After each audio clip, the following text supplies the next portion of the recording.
তারেক রহমানের সরকারের বয়স কি 100 দিন বা 4 মাস? আমি প্রথম থেকেই বলে আসছি যে তারেক রহমানের সরকার আসলে ইউনূস সরকারের বর্ধিত সংস্করণ, আর সে কারণেই তারেক রহমানের সরকারের বয়স আসলে 2 বছরের একটু বেশি। কিন্তু বয়স যাই হোক, সরকারের ভেতরে ভয়, অস্থিরতা আর বিচ্ছিন্নতা এতটাই তীব্র আকার ধারণ করেছে যে অনেকেই বলতে শুরু করেছেন তারেক রহমানের সরকার বেশি দিন টিকবে না। খোদ তারেক রহমান বলছে সামনে ভয়ঙ্কর সময়, সামনে বিপজ্জনক সময়। আর সরকারের প্রতিমন্ত্রী নেতা বলছেন সরকারকে ফেলে দেওয়ার চেষ্টা হচ্ছে। কেন বলছে মানুষ এসব, আর কেনই বা তারেক রহমান সহ মন্ত্রী প্রতিমন্ত্রী সবাই এত অস্থির, এত চঞ্চল? চলুন জানার এবং বোঝার চেষ্টা করা যায় বিষয়টি।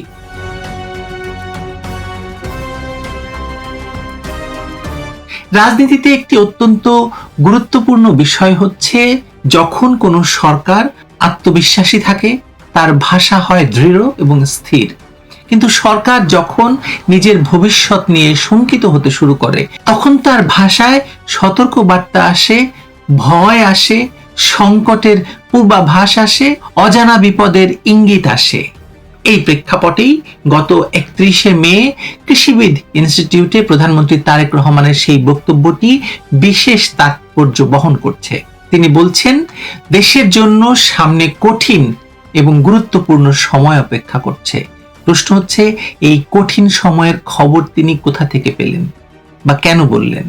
সাধারণ মানুষ কি তাকে গিয়ে বলেছে যে সামনে বিপদ, নাকি রাষ্ট্রযন্ত্রের ভেতরে এমন কিছু তথ্য আছে যা সরকারকে গভীরভাবে উদ্বিগ্ন করে তুলছে? এই প্রশ্নের উত্তর খুঁজতে গেলে আমাদের একটু ভেতরে তাকাতে হবে, যেখানে প্রধানমন্ত্রীর রেড ফোনের তার কেটে দেওয়া হচ্ছে, প্রধানমন্ত্রীর নিরাপত্তা নিয়ে বারবার কথা হচ্ছে এবং আরো অনেক কিছু হচ্ছে। কিন্তু তার চাইতেও প্রথম এবং সবচেয়ে বড় সংকট অর্থনীতিতে। সরকার দায়িত্ব নেওয়ার পর থেকে মূল্যস্ফীতি নিয়ন্ত্রণ করতে পারেনি। 2025 সালের বেশিরভাগ সময় 8 থেকে 9% মধ্যে ঘুরপাক খেয়েছে। মার্চে কিছুটা কমলেও এপ্রিলে আবার 9% ছাড়িয়ে গেছে মূল্যস্ফীতি। ব্যাংক খাত টালমাটাল অবস্থা। ইসলামী ব্যাংককে কেন্দ্র করে প্রকাশ্য সংঘর্ষে শুরু হয়েছে সরকার এবং জামায়াতের মধ্যে, এমনকি গুলির ঘটনা পর্যন্ত ঘটে গেছে। IMF এর ঋণ আটকে আছে, যার মানে আন্তর্জাতিক সংস্থাও এই সরকারের ব্যবস্থাপনায় পুরোপুরি আস্থা রাখতে পারছে না। ওদিকে বিদ্যুতের দাম বাড়িয়ে দিয়েছে IMF এর কথায়। যুক্তরাষ্ট্রের সঙ্গে নির্বাচনের মাত্র 3 দিন আগে অবৈধ ইউনূস সরকারের করে যাওয়া অসম বাণিজ্য চুক্তি নিয়ে বিতর্ক থামছে না। বাম দল, ধর্মভিত্তিক দল, সুশীল সমাজ, সাধারণ মানুষ সবাই এই চুক্তি বাতিলের দাবিতে রাস্তায় নামতে চাইছে। আর সবচেয়ে তাৎপর্যপূর্ণ হলো সরকার নিজেই কত কথা বলছে, কৃচ্ছ্রতা সাধনের কথা বলছে, প্রধানমন্ত্রীর কার্যালয়ের এসি বন্ধর কথা বলছে, বিদ্যুৎ সাশ্রয়ের নির্দেশনা দিচ্ছে, আর সাধারণ মানুষের জন্য বিদ্যুতের দাম হঠাৎ করে বাড়িয়ে দিয়েছে, যদিও তারা বলেছিল যে তারা বিদ্যুতের দাম বাড়াবে না। যখন সরকার জনগণকে এসব কৃচ্ছ্রতা সাধনের উপদেশ দিতে শুরু করে, তখন বুঝতে হবে রাষ্ট্রের কোষাগার আর আগের জায়গায় নেই, শূন্য হতে শুরু করেছে। তৃতীয় সংকট আইন শৃঙ্খলা পরিস্থিতি। বিএনপি ক্ষমতায় আসার আগে বলেছিল রাজনৈতিক সরকার এলে সবকিছু বদলে যাবে, কিন্তু কি বদলেছে?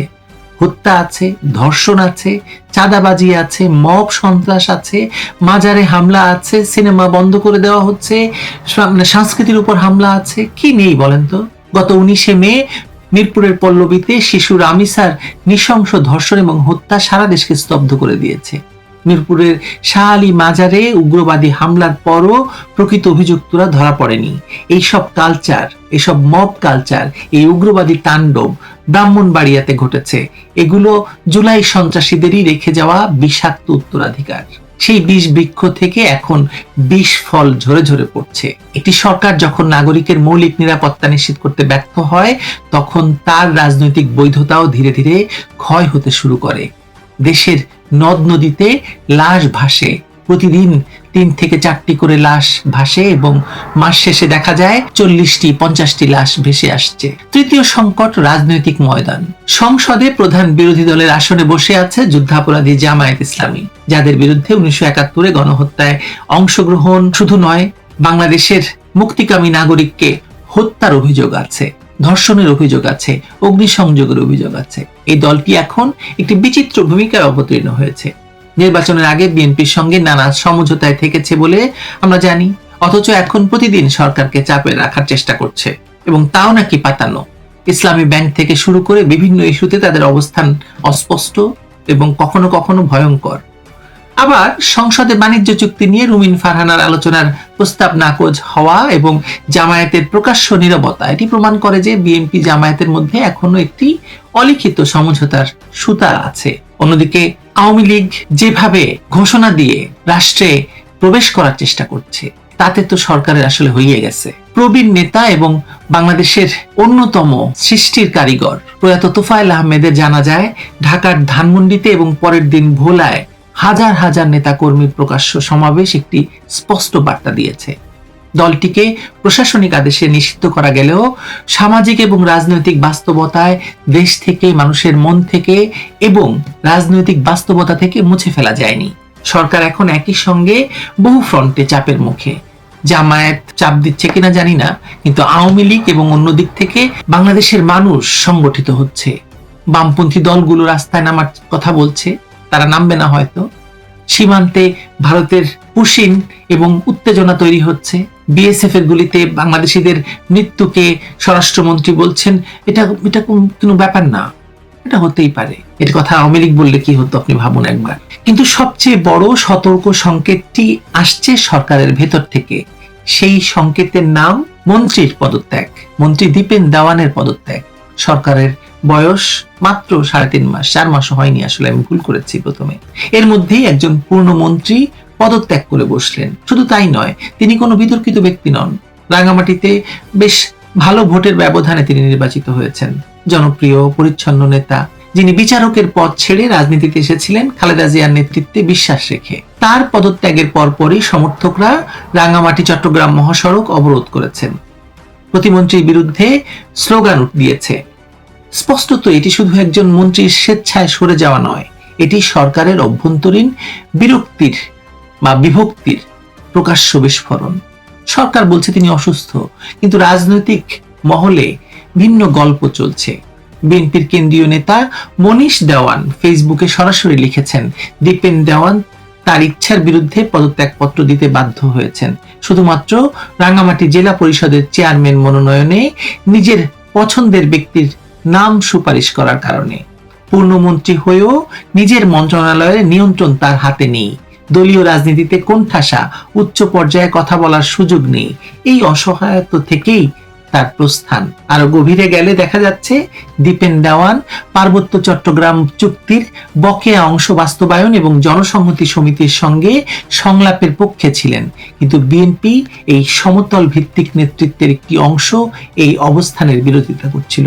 অর্থাৎ শুধু ব্যক্তিগত দ্বন্দ্ব নয়, রাষ্ট্র পরিচালনার নীতিগত প্রশ্নেও সরকারের ভেতর বহু মত পার্থক্য ভয়াবহ অবস্থা ধারণ করেছে। এই প্রেক্ষাপটে মুক্তিযুদ্ধ বিষয়ক প্রতিমন্ত্রী ইশরাক হোসেনের বক্তব্যটি আপনাদেরকে মনোযোগ দেওয়ার দাবি করি। তিনি বলছেন, কোন রাজাকার বা ফ্যাসিবাদী শক্তি সরকারকে ফেলে দিতে পারবে না। সরকার ধৈর্যের সঙ্গে পরিস্থিতি মোকাবেলা করছে। তার মানে কি সরকারকে কেউ ফেলে দেওয়ার চেষ্টা করছে? কারা সেটা? এবং ইশরাককে আপনি সাধারণ রাজনীতিবিদ হিসেবে ধরবেন না। ইশরাক তারেক রহমানের ক্ষমতার যে কেন্দ্রবিন্দু আছে সেই কেন্দ্রের সঙ্গে সম্পর্কিত। তার মানে সরকার ফেলে দেওয়ার ভয়ে ভীত। সাধারণত সত্যিকার আত্মবিশ্বাসী সরকারকে এই ধরনের বক্তব্য বা প্রতিরক্ষামূলক বিবৃতি দিতে হয় না। যখন পতনের গুঞ্জন ছড়াতে শুরু করে, যখন সরকারের ভবিষ্যৎ নিয়ে প্রকাশ্য প্রশ্ন উঠতে থাকে, তখনই নেতারা রাস্তায় দাঁড়িয়ে স্থিতিশীলতার আশ্বাস দেন। ইশরাকের এই বক্তব্য শক্তির প্রকাশ নয়, বরং এটি উদ্বেগের প্রতিফলন। 100 দিন পার হতে না হতেই যখন স্বরাষ্ট্রমন্ত্রী প্রধানমন্ত্রীর উপস্থিতিতে জনগণ বলে ভুয়া ভুয়া ভুয়া স্লোগান দেয়, তার মানে তো ডাল মে কুছ জরুর কালা হ্যায়। এর বাইরে আরেকটি সংকট নীরবে বাড়ছে। হাম নিয়ে কিন্তু এখনো সরকার কোনো কথা বলছে না, কোনো পদক্ষেপ নিচ্ছে বলে বোঝা যাচ্ছে না। 2 মাসেরও বেশি সময় ধরে শিশুর মৃত্যুর মিছিল থামছে না। এখন পর্যন্ত সরকারিভাবে 588 শিশু প্রাণ হারিয়েছে। ইউনিসেফ জানিয়েছে তারা বারবার সতর্ক করেছিল, কিন্তু তৎকালীন অবৈধ ইউনূস সরকার সেই সতর্কবার্তা উপেক্ষা করেছে। এখন সেই অবহেলার মাসুল দিচ্ছে নিরীহ শিশুরা, আর রাজনৈতিক দায় এসে পড়েছে তারেক সরকারের কাঁধে। শিশু মৃত্যুর এই মিছিল থামাতে না পারলে জনমতের ক্ষেত্রে সরকারের কঠিন পরিস্থিতির মুখোমুখি হতেই হবে। তাহলে সবকিছু মিলিয়ে কি দাঁড়াচ্ছে ব্যাপারটা হচ্ছে ভয়, অস্থিরতা এবং বিচ্ছিন্নতার। অর্থনীতিতে চাপ, আইন শৃঙ্খলায় ব্যর্থতা, রাজনৈতিক বিরোধীদের ক্রমবর্ধমান চাপ, আন্তর্জাতিক অস্বস্তি, সীমান্ত সংকট, জনস্বাস্থ্যের বিপর্যয় এবং সর্বোপরি সরকারের নিজের ভেতরে দ্বন্দ্ব, সবকিছু একসঙ্গে জমা হয়েছে। একটি সরকার সাধারণত বিরোধীদের আক্রমণে দুর্বল হয় না, দুর্বল হয় যখন তার নিজের ভেতরে ফাটল ধরে। দীপেন দেওয়ানের পদত্যাগ সেই ফাটলের প্রথম বড় দৃশ্যমান চিহ্ন। তারেক রহমানের এই সরকার ইউনূসের অবৈধ সরকারের রাজনৈতিক উত্তরসূরি মাত্র, বর্ধিত সংস্করণ। ইউনূস সরকারের বুনে যাওয়া বিশৃঙ্খলার বীজ এখন পরিপূর্ণ বিষ বৃক্ষে পরিণত হয়েছে। ভয়, অস্থিরতা আর বিচ্ছিন্নতার এই ত্রিভুজ সংকট যদি মোকাবেলা করতে না পারে তারেকের সরকার, তাহলে ইতিহাস এই সরকারকে একটি ব্যর্থ রাজনৈতিক প্রকল্প হিসেবেই মনে রাখবে, যা বিদেশিরা বসিয়ে দিয়েছিল বাংলাদেশে। কোন সরকারের পতন রাস্তায় শুরু হয় না, পতন শুরু হয় ক্ষমতার করিডোরে, মন্ত্রিসভার ভেতরে, দলীয় কাঠামোর অভ্যন্তরে। আর সেই বিচ্ছিন্নতার লক্ষণ যদি সত্যি দৃশ্যমান হয়ে থাকে, তাহলে তারেক রহমানের সরকারের সামনে যে কঠিন সময় অপেক্ষা করছে, সেই সতর্কবার্তা প্রধানমন্ত্রী নিজে তো বলছেনই, ইশরাকও বলে দিয়েছে। ভয় পাচ্ছেন আর কি রাগ করলেন? ভালো থাকবেন সবাই।